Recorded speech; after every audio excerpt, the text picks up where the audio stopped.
오늘도 하나님의 은혜가 넘치기를 주님의 이름으로 축원합니다. 여러분은 행복하십니까? 얼마 전에 어떤 분이 자신은 행복이 뭔지를 모르겠다고 말합니다. 자신은 행복하고 싶은데 하루하루 살아가는 게 참 힘이 든다고 말합니다. 그러면서 어떻게 하면 행복하게 살 수 있느냐고 묻습니다. 그래서 예수 그리스도를 믿으면 세상이 알지 못하는 기쁨과 행복을 누리게 된다고 전도를 했습니다만, 믿고 안 믿고는 성령의 초대를 받아들이고 예수 그리스도를 영접하느냐 그렇지 않느냐에 달려 있습니다. 본래 행복은 이 땅의 것이 아닙니다. 이 땅의 행복은 그림자에 불과합니다. 참 행복은 하나님께만 있습니다. 그러므로 참 행복을 찾으려면 예수 그리스도를 나의 구주로 영접하고 하나님을 믿어야 하는 것입니다. 하나님은 기쁨의 근원이십니다. 그래서 다윗은 하나님 앞에는 충만한 기쁨이 있다고 말합니다. 시편 16편 11절, 주께서 생명의 길을 내게 보이시리니 주의 앞에는 충만한 기쁨이 있고 주의 오른쪽에는 영원한 즐거움이 있나이다. 그러므로 참 행복, 참 기쁨, 영원한 즐거움은 하나님 안에서 찾아야 하는 것입니다. 믿습니까? 사람들은 누구나 행복하게 살기를 원합니다. 그리고 행복을 위해서 애를 씁니다. 그런데 문제는 행복을 어떻게 찾는지를 모른다는 것입니다. 대부분의 사람들은 돈을 많이 가지면 행복할 것으로 생각합니다. 그래서 악착같이 돈을 벌려고 애를 쓰고 돈의 욕심을 가지고 수단 방법을 가리지 않고 돈을 모으는 것입니다. 그런데 돈을 많이 가진 사람들이 과연 행복할까요? 지금은 고인이 되었지만 고 이건희 회장이 살았을 때 그의 삶을 얘기한 적이 있는데, 자기는 삼승을 책임진 후에 하루에 4시간 이상 잠을 잔 적이 없다고 말합니다. 이분만 그런 게 아니라 큰 기업을 하는 분들은 거의 다 그렇게 살고 있습니다. 그렇게 해서 부자가 되기는 했지만 이들이 누구보다 행복할까요?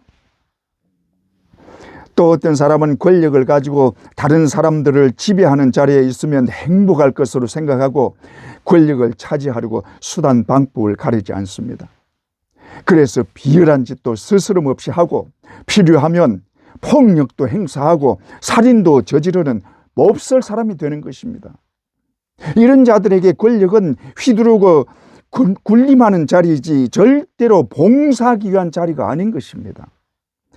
이런 자들이 권력을 차지하면 안하무인이 됩니다. 요즘 세계적으로 최고의 높은 자리에 있는 자들을 보면 어느 나라를 막론하고 마치 그 자리가 자기 마음대로 해도 되는 것처럼 사람들 위에 군림하려고 합니다. 법이 있어도 법도 무시합니다. 왜 그렇게 하느냐? 자기 위에 아무도 없다고 생각하기 때문입니다. 그래서 대통령이 되려고 그렇게 피 터지게 싸우는 것입니다. 그런데 그런 사람들이 과연 행복할까요? 요즘은 행복에 대해서 체계적으로 연구하고 어떻게 해야 행복하게 된다고 말들을 많이 하고 있습니다. 최근에 우리가 많이 듣는 말 중에 도파민이라는 말이 있는데, 심리학자인 그레고리 번스라는 사람이 말하기를 사람이 만족을 느끼면 신경 전달 물질인 도파민이 왕성하게 분비된다고 합니다. 도파민은 만족감을 높이는 역할을 하기 때문에 행복 물질이라고 불리기도 합니다. 그래서 도파민이 많이 생성돼야 행복하기 때문에 도파민을 많이 만들어내는 방법들을 말하는데, 먼저 새로운 것을 대할 때 도파민이 많이 만들어진다고 합니다. 그래서 반복적인 생활 외에 항상 새로움을 추구하려고 합니다.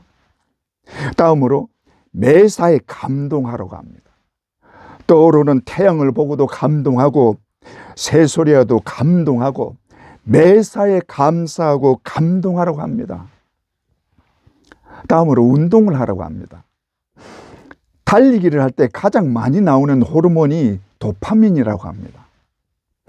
이렇게 행복한 생활을 하다 보면 생활에 활력을 주고 삶을 헤쳐나갈 힘이 되기도 합니다.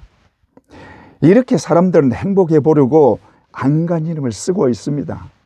그러나 세상에서 얻을 수 있는 행복은 일시적일 뿐입니다. 잠깐 동안은 도파민이 형성되고 그래서 행복할지 몰라도 그것은 일시적이요, 잠시 지나가면 또 다른 문제로 우울해지거나 힘들어지게 되는 것입니다. 그러므로 세상에서 행복을 찾는 것은 한계가 있는 것입니다. 따라서 이 세상에서는 완전한 행복을 찾을 수가 없는 것입니다. 그런데도 사람들은 끊임없이 행복을 추구하려고 애를 쓰고 있습니다. 그런데 이것이 사람들을 참 힘들게 하고 있습니다. 왜냐? 인간의 욕심이 한이 없고 만족이 없기 때문입니다.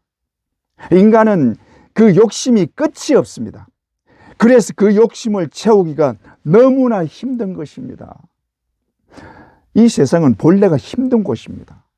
이 힘든 세상에 사람들의 욕심까지 더하고 있으니 견디기 어려울 정도로 힘이 드는 것입니다. 어떻게 보면 사람의 욕심 때문에 그 욕심에 짓눌려서 사는 것 같습니다. 본래 욕심은 아주 작은 데서부터 시작해서 점점 더 커집니다. 하나님이 아담을 창조하실 때는 욕심도 없고 죄도 없었습니다. 그러나 마귀의 꿰매 빠져 선악과를 따먹으면서 죄와 함께 마귀의 욕심까지 들어온 것입니다. 처음에 하와가 선악과를 따먹을 때는 호기심과 궁금함 때문에 따먹었을 것입니다. 그러나 선악과를 따음으로 죄가 들어오게 되고 그 죄는 하나님처럼 될 수 있다는 헛된 욕심을 갖게 했던 것입니다. 그런데 이 욕심이 결국 하나님을 대적하고 하나님처럼 높아지려고 바벨탑을 쌓는 죄를 저지르고 말았습니다. 문제는 인간에게 들어온 욕심은 없어지지 않고 점점 더 커진다는 것입니다. 이것은 믿고 구원받은 우리도 마찬가지입니다. 우리는 예수 그리스도의 대속의 죽음을 믿음으로 모든 죄에서 사함받고 구원을 받았습니다. 그러나 욕심은 예수님이 지신 십자가로 해결되지 않았습니다. 왜냐? 욕심은 죄로부터 온 것이 아니라 마귀로부터 온 것이기 때문입니다. 그래서 성경에도 예수님이 우리 죄를 지고 십자가에 달려 죽으셨다는 말씀은 있지만 우리의 욕심을 해결해 주셨다는 말씀은 없습니다. 그런데 이 욕심이 우리에게 남아있는 한 우리가 진정한 행복을 찾을 수는 없습니다. 따라서 우리가 진정으로 행복하기 위해서는 이 욕심 문제를 해결해야 하는 것입니다.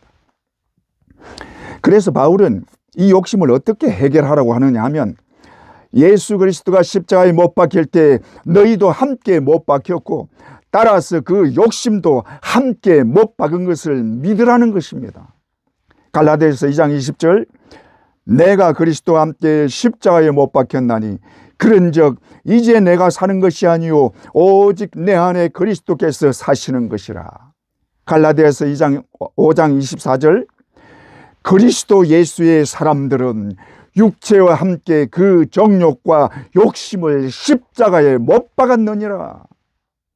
그러므로 우리 믿는 사람들은 예수 그리스도를 나의 구주로 믿을 때 예수와 함께 죽었고 그 십자가에 못 박혀 죽을 때 나의 정욕과 욕심도 함께 십자가에 못 박았다. 이것을 내가 분명히 깨닫고 믿어야 한다는 것입니다. 따라서 우리는 십자가에 우리의 욕심을 못 박은 사람들입니다. 믿습니까? 그러므로 우리에게 세상 욕심은 더 이상 남아있지 말아야 합니다. 그런데도 우리는 여전히 인간의 몸을 입고 있기 때문에 욕심이 되살아나곤 합니다. 그러나 그때마다 기억해야 하는 것은 내가 그리스도와 함께 십자가에 죽었고 그와 함께 욕심도 십자가에 못 박았다는 것입니다. 그런데 이 욕심을 사탄이 자꾸 부추깁니다. 그러므로 이 욕심을 부추기는 사탄을 대적해야 하는 것입니다. 사탄아, 나의 욕심은 십자가에 이미 못 박았다. 그러므로 예수의 이름으로 명하노니 더 이상 나를 미혹하지 말고 떠나가라. 그렇게 명령하면 마귀와 함께 욕심은 사라지는 것입니다. 여러분, 이 땅에는 우리의 것이 아무것도 없습니다. 우리의 것은 다 하늘나라에 있습니다. 그러므로 이 땅의 것에 욕심을 내는 것은 그야말로 헛일을 하는 것입니다. 여러분, 우리의 모든 보화는 저 천국에 쌓여 있습니다. 믿습니까? 그리고 지금도 우리는 그 보화를 쌓고 있는 중이며, 날 위해 죽으시고 부활하시고 하늘에 오르신 예수 그리스도가 우리를 위해 가장 좋은 것으로 준비하고 계십니다. 그리고 우리는 그곳에서 우리 주님과 함께 최고의 행복을 영원토록 누릴 것입니다. 믿습니까? 우리 모두 주님과 함께 이 행복을 바라보며 늘 기뻐할 수 있기를 주님의 이름으로 축원합니다. 오늘 본문은 모세가 이스라엘 백성들을 모으고 마지막 설교를 하면서 이스라엘 백성들에게 마지막으로 축복하는 말입니다. 모세는 이미 하나님으로부터 가나안에 들어가지 못하고 여기서 죽는다는 말을 들었습니다. 모세는 지금까지 이스라엘 백성들을 이끌고 오면서 온갖 어려움도 있었고 대적하는 무리들 때문에 곤욕을 치르기도 했습니다. 고라와 다단과 아비람이 반역하는 바람에 큰 낭패를 당하기도 했습니다. 민수기 16장 1절에서 2절, 레이의 정손 고아스의 손자 이스라엘의 아들 고라와 르우벤 자손 엘리압의 아들 다단과 아비람과 벨렛의 아들 온이 당을 짓고 이스라엘 총회에서 택함을 받은 자 곧 회중 가운데서 이름 있는 지휘관 250명과 함께 일어나서 모세를 거스르니라. 지휘관들 중에 250명이나 이 반란에 동참했다는 것은 그 반란의 규모가 얼마나 큰 것인지를 짐작할 수 있게 하는 것입니다. 그뿐 아니라 모세가 가나안에 들어가지 못하는 결정적인 계기가 된 머리바 사건은 이스라엘 백성들의 불평과 원망이 얼마나 모세를 힘들게 했는지 단적으로 보여줍니다. 민수기 20장 10절에 11절, 모세와 아론이 회중을 그 반석 앞에 모으고 모세가 그들에게 이르되 반역한 너희여 들으라. 우리가 너희를 위하여 이 반석에서 물을 내려 하고 모세가 그의 손을 들어 지팡이로 반석을 2번 치니 물이 많이 솟아나오므로 회중과 그들의 짐승이 마시니라.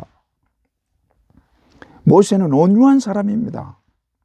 민수기 12장 3절, 이 사람 모세는 온유함이 지면의 모든 사람보다 더하더라. 이런 모세가 화를 내고 지팡이로 2번이나 칠 정도면 이스라엘 백성들을 이끌고 가는 것이 얼마나 힘든지 알게 하는 것입니다. 이 일로 인해서 모세는 그렇게 보고 싶었던 가나안에 결국 들어가지 못하게 된 것입니다. 그러나 그런 이스라엘 백성들에게 고별 설교를 할 때 이스라엘 백성들에게 축복하는 내용이 오늘 본문입니다. 신명기 33장 29절, 이스라엘이여 너는 행복한 사람이로다. 그리고 그 이유를 말하고 있는 것이 본문의 내용입니다. 이것을 좀 살펴보면 첫째로 하나님이 택하셨기 때문에 행복한 사람이라는 것입니다. 신명기 7장 6절, 너는 여호와 내 하나님의 성민이라. 내 하나님 여호와께서 지상 만민 중에서 너를 자기 기업의 백성으로 택하셨나니. 하나님은 아브라함을 택하여 가나안으로 인도하시고 아브라함을 통하여 이스라엘을 그의 백성으로 삼았습니다. 하나님은 아브라함을 택하시고 그를 통해서 구원의 역사를 이루어 가십니다. 그런데 아브라함 당시에도 하나님이 선택할 사람이 많이 있었을 것입니다. 성경에 나오는 멜기세덱 같은 인물은 지극히 높으신 하나님의 제사장으로 나옵니다. 창세기 14장 18절, 살렘 왕 멜기세덱은 떡과 포도주를 가지고 나왔으니 그는 지극히 높으신 하나님의 제사장이었더라. 그런데 왜 이런 인물을 택하지 않고 우상을 섬기는 데라의 아들 아브라함을 택했는지 우리는 알 수 없지만, 그러나 이 아브라함을 통해서 이스라엘을 세우시고 이 민족을 통해 메시아가 이 땅에 오게 됩니다. 그런데 이것이 얼마나 큰 행복인지를 모세가 알려주고 있는 것입니다. 이스라엘이여 너희는 행복한 사람이로다.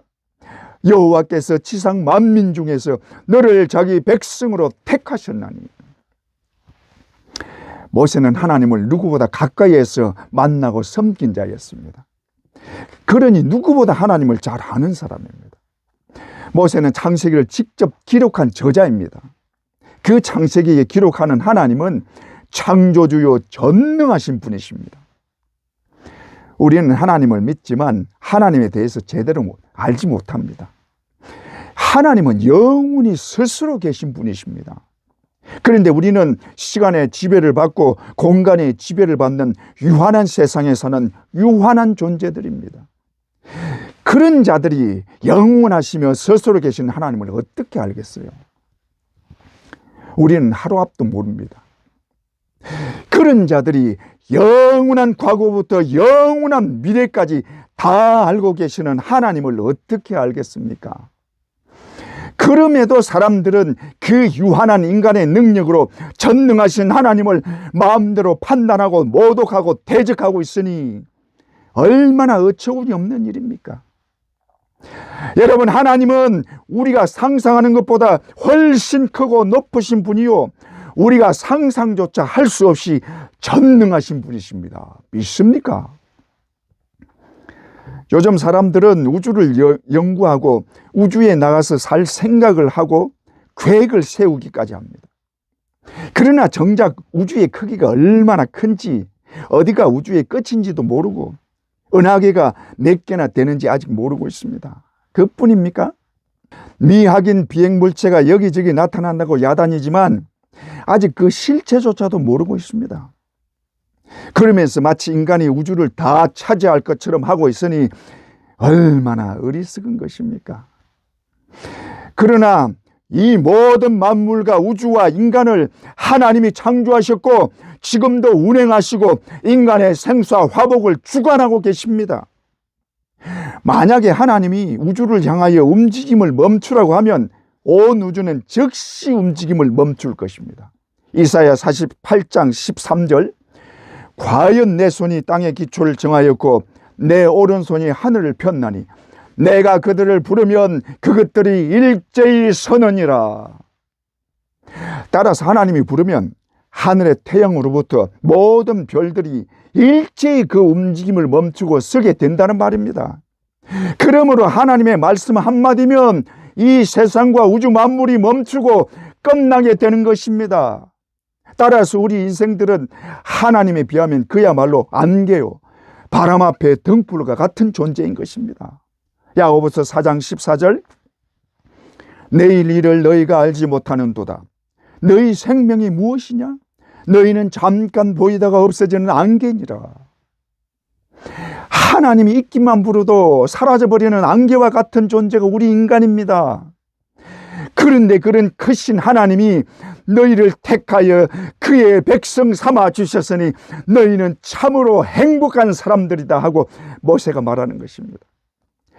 너희는 모든 것을 창조하신 하나님, 영원 전부터 영원까지 스스로 계신 하나님, 불가능이 없으신 여호와, 전능하신 하나님께 택함을 받은 자들이다. 세상에 많은 민족들이 있지만 하나님은 너희를 택하셨다. 그러니 너희는 얼마나 행복한 자들이냐. 이것이 모세가 이스라엘 백성들에게 한 마지막 메시지입니다. 여러분, 하나님께 택함 받은 것은 하나님의 것이요 하나님이 책임져 주신다는 말입니다. 이사야 43장 1절, 야곱아 너를 창조하신 여호와께서 지금 말씀하시느니라. 이스라엘아 너를 지으시니가 말씀하시느니라. 너는 두려워하지 말라. 내가 너를 구속하였고 내가 너를 지명하여 불렀나니 너는 내 것이라. 하나님은 이스라엘 택하시고 한 번도 후회하지 않았으며 끝까지 변치 않았습니다. 아무리 이스라엘 백성들이 불순종하고 우상 숭배를 해도 하나님 자신의 이름을 위하여 언약을 지키시고 이스라엘을 끝까지 지키신 것입니다. 에스겔 20장 8절에서 9절, 그들이 내게 반역하여 내 말을 즐겨 듣지 아니하고 애굽의 우상을 떠나지 아니하므로 그들에게 나의 분노를 쏟으며 그들에게 진노를 이루리라 하였노라. 그러나 내가 그들을 인도하여 내었나니 이는 내 이름을 위함이라. 내 이름을 이방인의 눈앞에서 더럽히지 아니하려고 행하였습니다. 따라서 하나님이 이스라엘의 불순종과 우상숭배를 보고도 그들을 버리지 않은 것은 이스라엘을 택하신 하나님 자신의 이름 때문이라는 것입니다.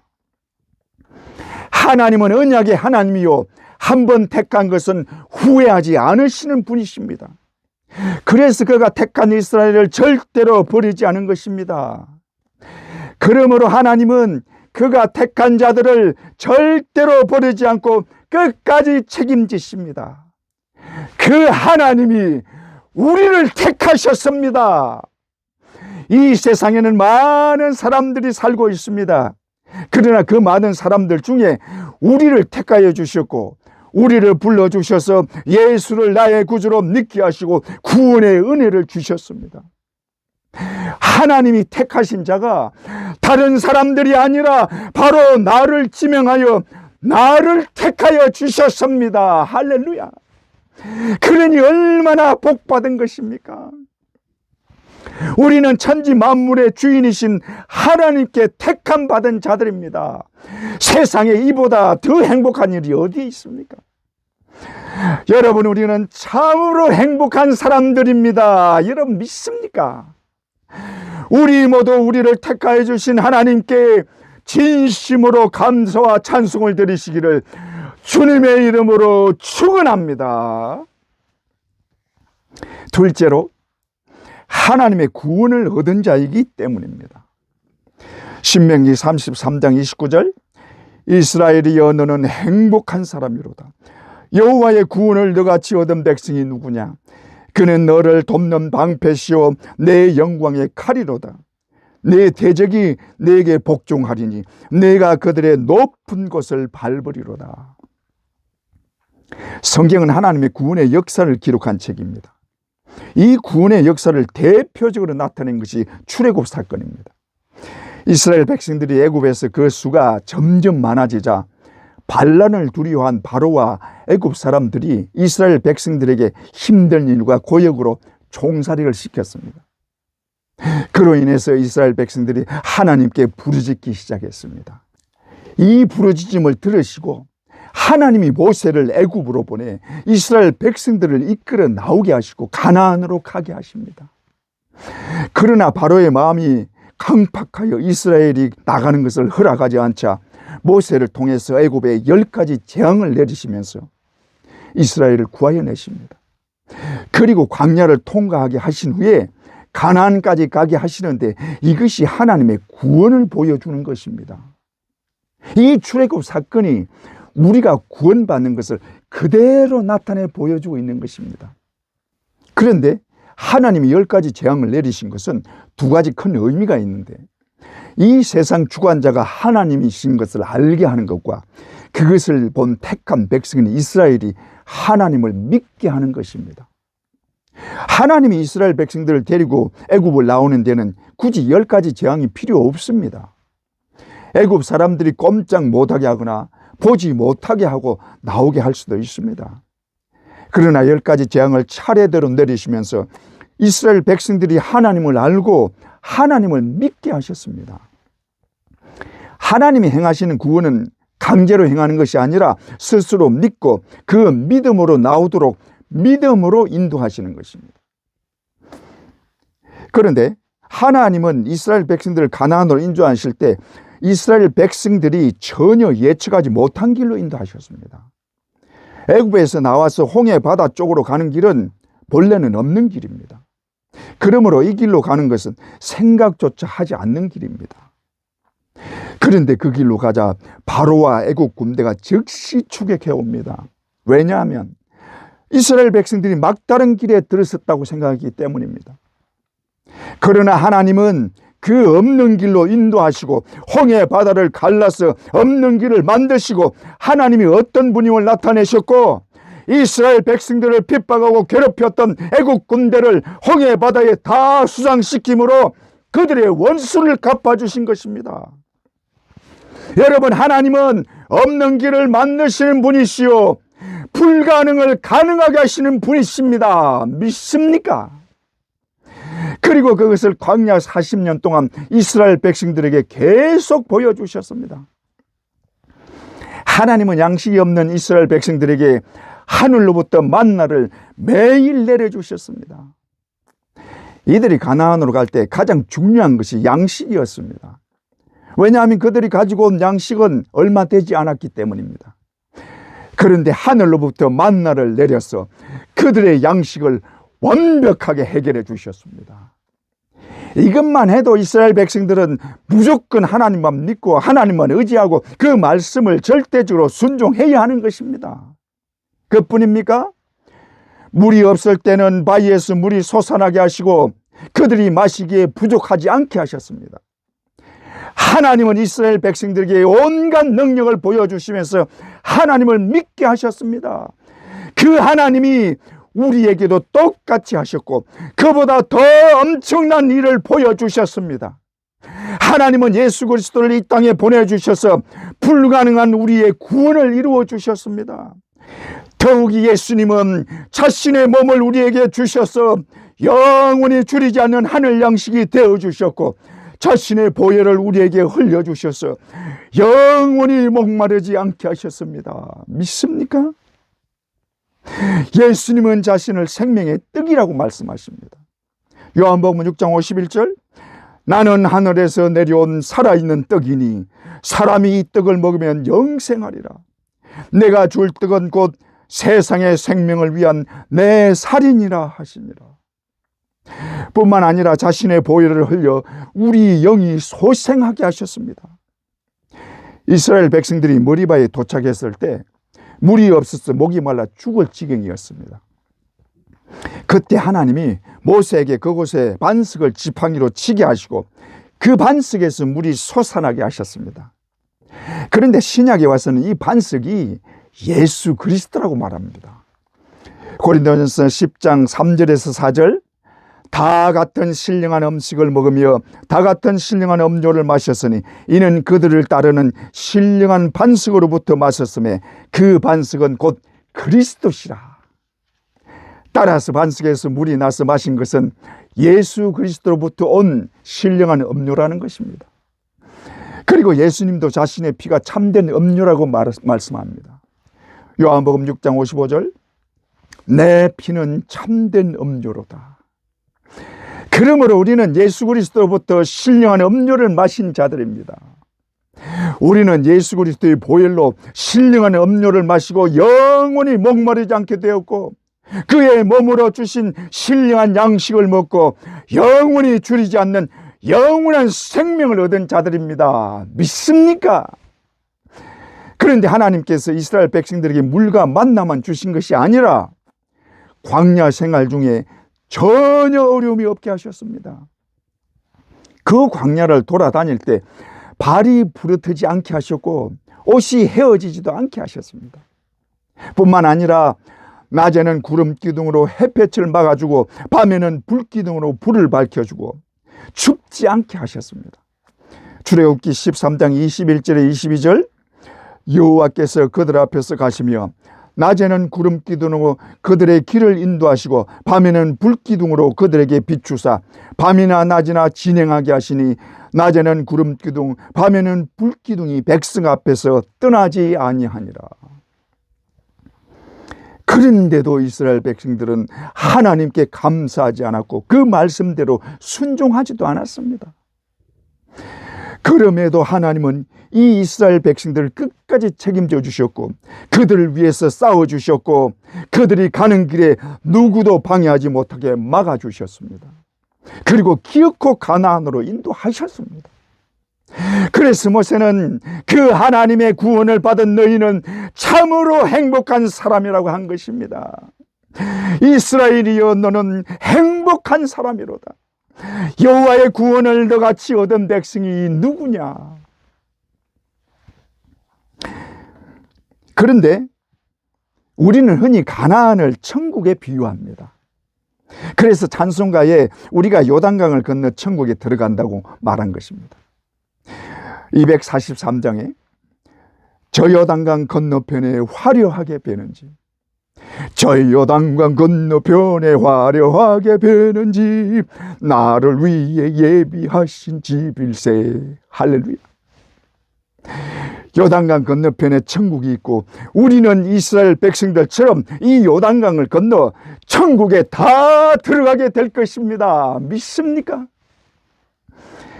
그러나 우리가 천국에 들어가게 하기 위해서 하나님이 하신 일은 이스라엘 백성들이 하신 일과 절대로 비교할 수 없는 일입니다. 하나님은 우리를 택하시고 우리에게 구원의 은혜를 주셨지만 하나님이 우리를 구원하는 일은 하나님도 할 수 없는 일입니다. 왜냐? 인간의 죄를 해결하는 일은 죽음밖에 없기 때문입니다. 그러나 하나님은 홍해바다를 가르고 없는 길을 만들었듯이 도저히 만들 수 없는 구원의 길을 만들기 위해 그의 아들을 십자가에 달아 죽게 한 것입니다. 하나님은 인간의 죄를 해결하기 위해 그의 아들 독생자를 이 땅에 보내시고 인간의 몸으로 태어나게 하시고 그에게 인간의 모든 죄를 대신하고 십자가에 달려 가장 고통받는 죽음으로 죽게 한 것입니다. 그래서 예수 그리스도가 인간이 받아야 할 영원한 형벌을 대신하고 십자가에 달려 물과 피를 흘리고 내 대신 죽으신 것입니다. 이스라엘 백성들에게 반석에서 물이 솟아나 마시게 한 것처럼 우리에게 예수의 흘리신 보혈로 우리 죄를 씻어주시고 영원히 목마르지 않는 신령한 물을 주신 것입니다. 이것이 하나님이 우리에게 주시는 구원의 길이요, 이 길 외에 어떤 길도 없었기 때문에 예수 그리스도는 반드시 십자가에 달려 내 대신 죽어야 했던 것입니다. 그러므로 우리는 그의 죽으심 때문에 구원을 받은 것이요, 예수 그리스도의 죽음 때문에 살아난 것이요, 예수 그리스도의 죽음 때문에 영생을 얻은 것이요, 예수 그리스도의 죽음 때문에 우리가 하나님의 자녀가 된 것입니다. 믿습니까? 그러므로 우리는 정말 행복한 사람들입니다. 이 구원을 나에게 주시기 위해 태초부터 하나님이 나를 택하시고 나를 불러주시고 예수 그리스도를 나의 구주로 믿게 해주셨습니다. 그러므로 이 모든 것이 다 하나님의 은혜입니다. 우리는 하나님의 은혜를 받을 아무 자격도 없지만 하나님이 우리에게 선물로 주셨고 끝까지 우리를 지키시고 하나님의 자녀로 하나님의 영광에 다 이르게 하실 줄 믿습니다. 여러분 믿습니까? 우리 모두 하나님이 우리에게 주신 구원을 진심으로 감사하고 영광 돌리시기를 주님의 이름으로 축원합니다. 셋째로, 약속에 따른 상속자가 되었기 때문에 행복한 사람들입니다. 로마서 8장 17절, 자녀이면 또한 상속자 곧 하나님의 상속자요. 야고보서 2장 5절, 내 사랑하는 형제들아 들을지어다. 하나님이 세상에서 가난한 자를 택하사 믿음에 부유하게 하시고 또 자기를 사랑하는 자들에게 약속하신 나라를 상속으로 받게 하지 아니하셨느냐. 그런데 약속에 따라 우리가 받아야 할 상속이 그 영광스러운 하나님 나라 천국입니다. 예수님은 마지막 때에 대해서 말씀하시면서 예수님이 이 땅에 오셔서 심판하실 때 모든 민족을 그 앞에 모으고 양과 염소를 구분하는 것 같이 구분하시고 양과 염소가 각각 받게 될 상과 벌을 말씀하십니다. 마태복음 25장 31절에 34절, 인자가 자기 영광으로 모든 천사와 함께 올 때에 자기 영광의 보좌에 앉으리니 모든 민족을 그 앞에 모으고 구분하기를 목자가 양과 염소를 구분하는 것 같이 양은 오른편에 염소는 왼편에 두리라. 그때 임금이 오른편에 있는 자들에게 이르시되 내 아버지께 복받을 자들이여 나와 창세로부터 너희를 위하여 예비된 나라를 상속받으라. 41절, 또 왼편에 있는 자들에게 이르시되 저주를 받은 자들아 나를 떠나 마귀와 그 사자들을 위하여 예비된 영원한 불에 들어가라. 따라서 구원받은 자들이 상속받게 되는 것은 하나님이 예비하신 영광의 나라인 천국인 것입니다.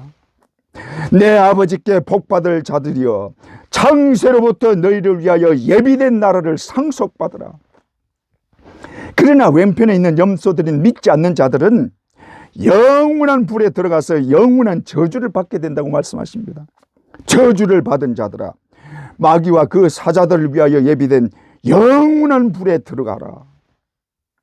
그런데 바울은 상속자들 그냥 상속자라고 하지 않고 그리스도와 함께한 상속자라고 말합니다. 로마서 8장 17절, 자녀이면 상속자 곧 하나님의 상속자요 그리스도와 함께한 상속자니. 이 말은 우리의 위치를 다시 한번 일깨워주는 말입니다. 우리는 하나님의 택함을 받고 하나님의 은혜로 예수 그리스도를 나의 구주로 믿었으며 그 믿음으로 구원을 받았습니다. 그러나 우리가 받은 구원은 하나님이 값없이 주신 선물입니다. 하나님은 그의 아들을 십자가에 죽게 하시고 그 흘리신 피로 우리를 정결하게 하시고 그것을 믿는 우리에게 너희 죄는 사함받았다고 선언해 주셨습니다. 그런데 우리가 예수 그리스도를 믿을 때 구원만 선물로 주신 게 아니라 하나님의 자녀가 되는 권세까지 주셨습니다. 요한복음 1장 12절, 영접하는 자 곧 그 이름을 믿는 자들에게는 하나님의 자녀가 되는 권세를 주셨으니. 우리는 본래 마귀의 자식들이었습니다. 그러므로 하나님의 자녀가 될 수 없는 자들입니다. 그러나 그의 아들 예수 그리스도를 믿는 믿음으로 너무나 쉽게 그의 아들을 삼아 주셨습니다. 그래서 예수 그리스도처럼 그의 아들로서 하나님의 나라 천국을 예수님과 함께 상속을 받게 된 것입니다. 여러분, 이것을 어떻게 믿을 수 있습니까? 예수 그리스도는 하나님의 독생자로 이 세상과 인간을 창조한 창조주이십니다. 그런 분이 우리 죄를 사하여 주시려고 이 땅에 오셨고 우리가 받아야 할 저주를 다 받으시고 십자가에 달려 우리 대신 죽으시고 우리의 죄를 사하여 주신 분이십니다. 그리고 그 대속의 죽음 때문에 우리가 구원을 받게 된 것입니다. 예수님은 우리가 당해야 하는 모든 죄의 대가를 혼자 감당하시고 십자가에 달려 견딜 수 없는 고통을 당하셨습니다. 그리고 죽으시고 부활하셔서 하늘 보좌에 오르시고 온 세상을 다스리고 심판하는 분이십니다. 그러므로 그분이 천국을 상속받는 것은 너무나 당연한 일이지만 우리가 뭘 했다고 예수님과 함께 천국을 상속받는 것입니까?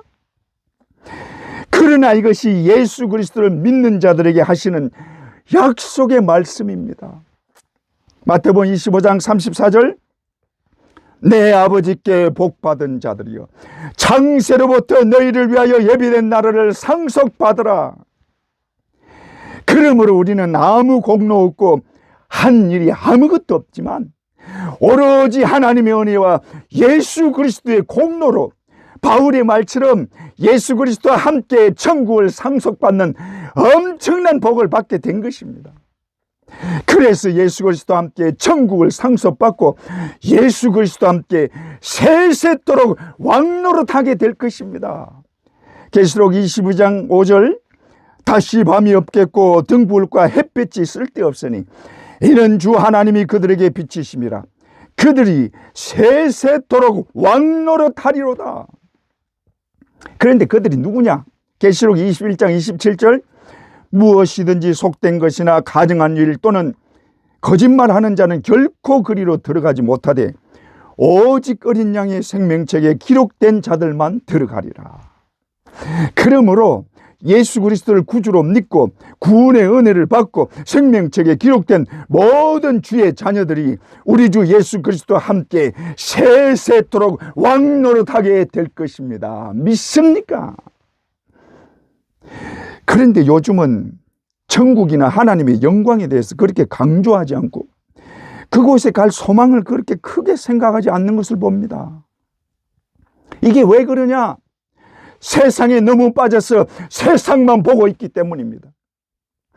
그런데 이게 다 기도하지 않고 하나님을 가까이 하지 않고 세상만 가까이 하기 때문입니다. 그러나 그러다 보면 주님 오실 때에 슬피 울며 이를 갈게 될 것입니다. 여러분, 우리 주님 곧 오십니다. 그러므로 깨어 기도하고 천국을 소망해야 하는 것입니다. 믿습니까? 어느 시대나 부흥의 역사와 성령의 충만한 은혜가 있을 때 성도들이 가장 소망하는 것이 천국이요, 가장 많이 부르는 찬송이 천국에 대한 찬송입니다. 초대교회 때 사도들이 생명을 돌보지 않고 죽기를 각오하고 복음을 전한 것이 그들 앞에 있는 천국을 바라보았기 때문입니다. 그들은 예수님이 부활하신 후에 자신들이 보는 앞에서 하늘로 승천하는 것을 직접 보았습니다. 그러니 자신들도 그 천국에 들어간다는 소망이 너무나 분명한 것입니다. 그래서 감옥에 갇혀도 기뻐하고 매를 맞아도 상관없었던 것입니다. 특히 바울은 이 천국에 빨리 들어가려고 달려간다고 말합니다. 디모데후서 4장 7절에서 8절, 나는 선한 싸움을 싸우고 나의 달려갈 길을 마치고 믿음을 지켰으니 이제 후로는 나를 위하여 의의 면류관이 예비되었으므로 주 곧 어려우신 재판장이 그날에 내게 줄 것이며 내게만 아니라 주의 나타나심을 사모하는 자에게도니라. 할렐루야. 여러분, 우리 앞에 하나님 나라 천국이 있습니다. 예수님이 우리를 위해 있을 곳을 예비하는 곳, 황금 보석으로 하나님이 우리를 위하여 가장 아름답게 꾸민 곳이 우리 앞에 놓여 있습니다. 우리는 그곳에서 우리 주님과 함께 영원히 왕노릇할 것입니다. 그러므로 우리는 너무나 행복한 사람들입니다. 여러분 믿습니까? 우리 모두 이 천국을 바라보고 소망함으로 하늘의 기쁨이 차고 넘치는 행복한 사람들이 되시기를 주님의 이름으로 축원합니다.